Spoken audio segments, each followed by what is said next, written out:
Como lidar com a ansiedade pelo sucesso? Decidi vir falar aqui hoje sobre isso porque eu vejo muitas pessoas até mesmo compartilhando, nossa, eu sei que nasci para algo grande, mas não sei quando, não sei o quê. E muito dessa ideia que se cria alimenta ainda mais essa ansiedade pelo que pode vir, pelo que pode ser, por acreditar que vai vir, mas sem saber muito bem. Seja muito bem-vinda, muito bem-vindo a este canal. Eu sou a Bruna, sou psicóloga e mentora de carreira e aqui a gente fala de desenvolvimento pessoal e profissional para te impulsionar a construir uma vida e uma carreira significativas, das quais tu sinta orgulho de fazer e viver. Essa ansiedade pelo sucesso não se dá só pela ideia que se cria do futuro, de tudo que pode ser, de tudo que há de ser ou não, mas vem sendo ainda mais fomentada, eu percebo nas pessoas e num geral mesmo, pelas redes sociais, por consumir demais da vida alheia. Eu falo muito disso. A gente precisa estabelecer mais esse limite do consumo alheio, do consumo, de se colocar sempre como telespectador da vida dos outros, do sucesso dos outros. A gente tem que ter esse cuidado, porque isso também aumenta a ansiedade. Não só a gente almejar o nosso sucesso, almejar alcançar os nossos objetivos, não só esse desejo, mas esse desejo unido a esse lugar de telespectador da vida dos outros, junto com essa ansiedade que se alimenta, que nos leva a uma procrastinação, é o combo da frustração. Não é o que vai nos impulsionar, é o que vai nos paralisar na grande maioria das vezes. Tu já sentiu que tá sempre correndo atrás de alguma coisa, às vezes nem tendo noção muito bem do que tá correndo atrás, mas nunca satisfeita, nunca feliz com algo que aconteceu, nunca conseguindo realmente sentir algo positivo em relação a si mesmo ou em relação aos acontecimentos da sua vida? Eu acredito que a gente tem que sim traçar os nossos objetivos e ir atrás deles. Gerar um movimento para que as coisas se realizem, porque as coisas não se realizam num piscar de olhos. Como é essa ideia de que, então eu acredito que algo bom irá vir. Eu acredito, algo bom vai vir. Mas se eu não paro para pensar no que eu quero, no que esse algo bom significa para mim, em como eu posso gerar movimento para que isso de fato ocorra, como eu posso esperar que algo vá cair do céu? Eu, inclusive, do ano passado para cá, comecei a ler mais a Bíblia e a me dedicar mais no desenvolvimento espiritual nesse sentido. E se tem algo que, inclusive, está na Bíblia, é para que a gente não seja preguiçoso no sentido de acreditar ou achar que as coisas simplesmente vão cair do céu sem que a gente faça nada.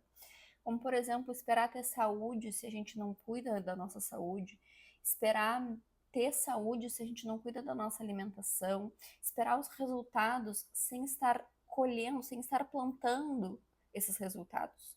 A gente planta e a gente colhe. Tem uma passagem da Bíblia, inclusive, que é Filipenses 4, que fala: não andeis ansiosos por coisa alguma. E o que a gente mais faz é andar ansioso. E isso se dá muito por como vem sido os nossos dias. A gente está cada vez mais conectado e eu acredito que existe um lado bom, sim, nessa conexão, mas é a gente que precisa aprender a dosar.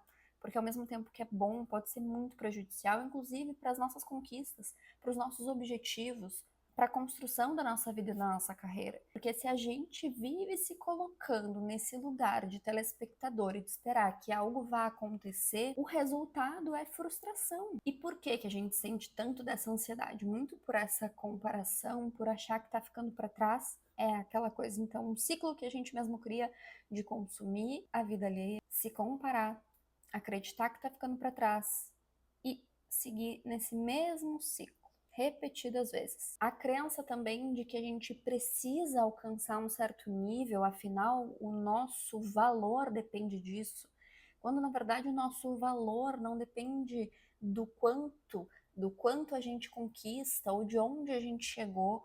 A gente precisa começar a fortalecer o nosso valor, a compreender o nosso valor dentro da nossa rotina, do nosso trabalho, também, claro, eu acredito nisso.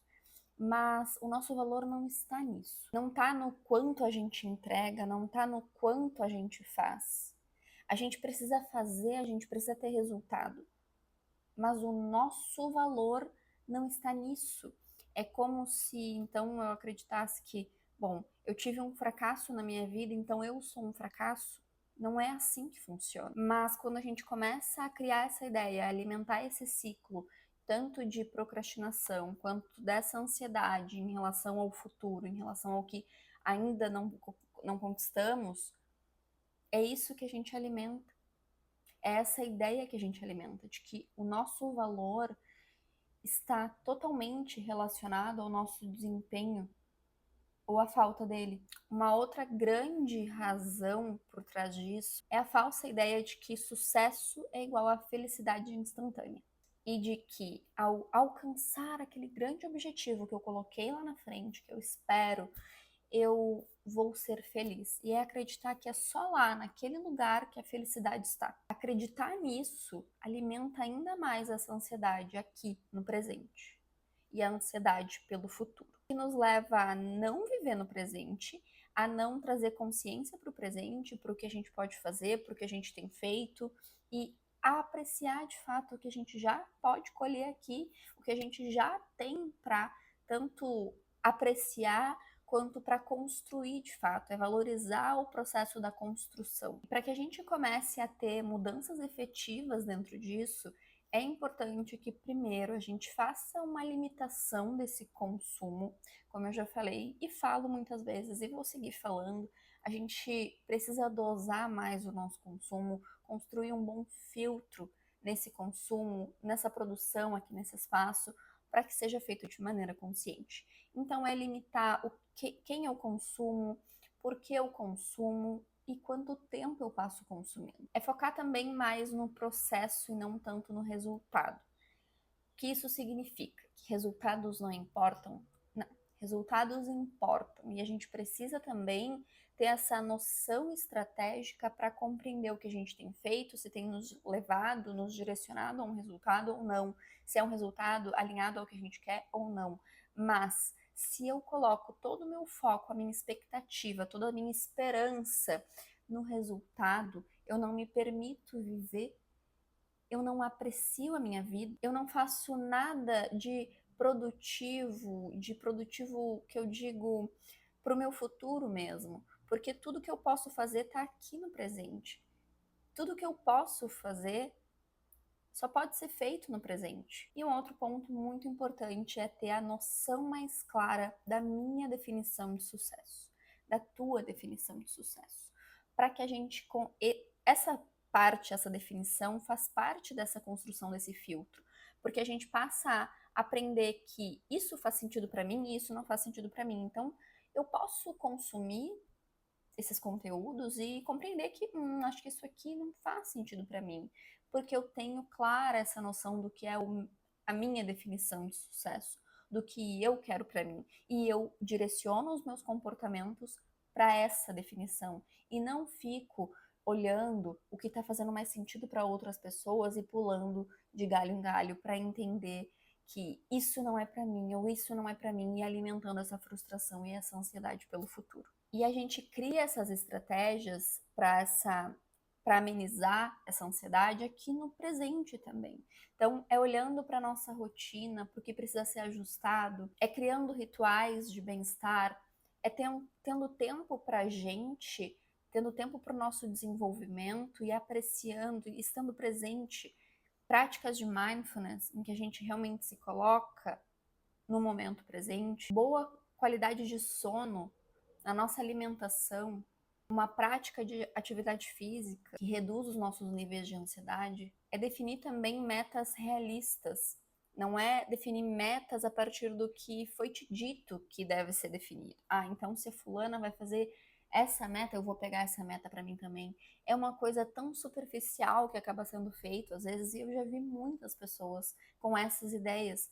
Ideias de que o que faz sentido para o outro tem que fazer sentido para mim também, porque se fez sentido para ele, se foi por esse processo que ele passou, vai fazer sentido para mim também, mas sem se questionar, sem pensar a respeito do que quer, para onde ir, por que ir e o que precisa ser feito nesse percurso, pensando em comportamento. E essas metas, elas precisam ser realistas e também flexíveis, porque dentro desse processo, às vezes a gente vai precisar ajustar alguma coisa e não há problema nisso. Mais uma vez, o ajuste, ele não é um fracasso. Existem coisas que precisam ser flexibilizadas, ajustadas, por causa simplesmente da vida acontecendo.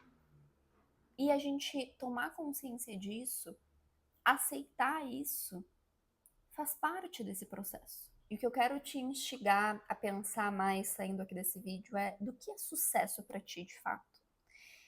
E pensar a fundo, com clareza, e trazer para essa noção o quanto hoje tu já tem vivido muito da tua ideia de sucesso sem nem se dar conta. De coisas que hoje tu já vive e que já estão dentro dessa noção de sucesso, dessa tua definição de sucesso. Dessas coisas que precisam ser valorizadas aqui, que precisam ser vivenciadas aqui. E comece a compreender dentro da tua rotina quais os comportamentos estão alinhados com essa definição de sucesso e quais não estão. Quais deles te direcionam a essa visão de sucesso e quais te afastam dessa visão. Esses questionamentos começam a trazer mais dessa consciência para que a gente diminua essa ansiedade pelo futuro, para que a gente tenha mais clareza do que a gente realmente quer e comece a ajustar comportamentos da maneira correta.